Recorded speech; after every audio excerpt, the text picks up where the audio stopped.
Hi, my name is Jessica Bernard. And I'm Jesse Dean. And we're both LSU Health Science Center Occupational Therapy grad students in New Orleans, Louisiana. We're here to talk to you today about an advocacy project we've developed about the transportation in New Orleans for mobility impaired citizens and tourists visiting the city. We've created a pamphlet.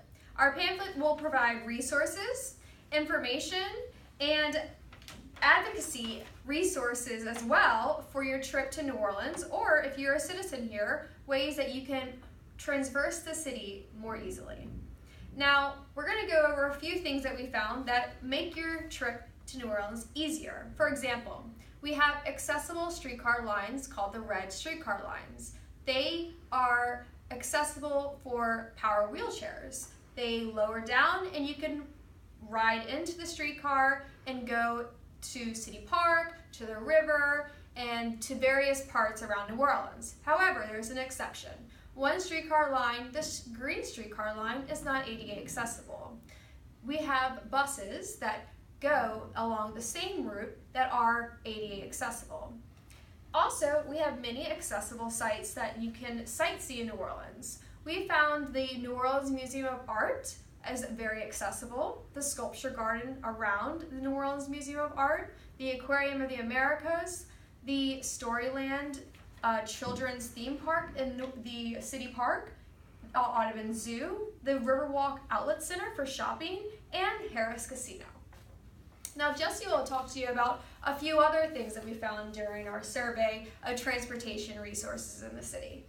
Okay, so there, as Jessica mentioned, some of the good things are the kneeling buses and the lift for the streetcar, but we also have Uber and Lyft have disabled services that are available for private hire in New Orleans.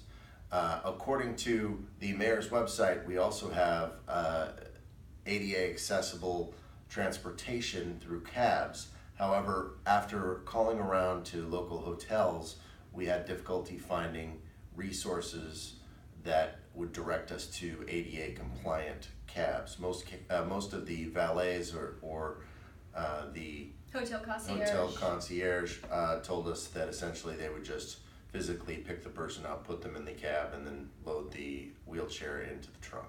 So we saw that as an area that we could improve. Ultimately, we want to see New Orleans become the most ADA accessible city in the nation, and we'd like to use some of the tourism dollars that are coming in to the city to help make that happen. And lastly, we'd like to mention that the private sector does offer drivers who are more compassionate towards ADA manual wheelchairs like Lyft and Uber. However, at this moment, Lyft and Uber do not offer the feature for power mobility users in their wheelchairs. So if that feature comes to New Orleans, we'll let you know. But however, the Uber Assist and Lyft Assist can only accommodate mobility impaired riders with manual wheelchairs only at this time. So in all, that sums up our advocacy project and information we have. In the pamphlet, we are going to attach information about airport transportation, paratransit information. If you are already verified in your city for paratransit, there is a number you can call to be verified here to get 24-hour door-to-door service for paratransit. And also we have advocacy numbers for people with mobility impairments around New Orleans. And at the end of our pamphlet is our contact information. Please contact us if you have any questions about our research or if you'd like to talk to us on the phone. Once again, thank you so much for listening to us, and we'll look forward to hearing from you.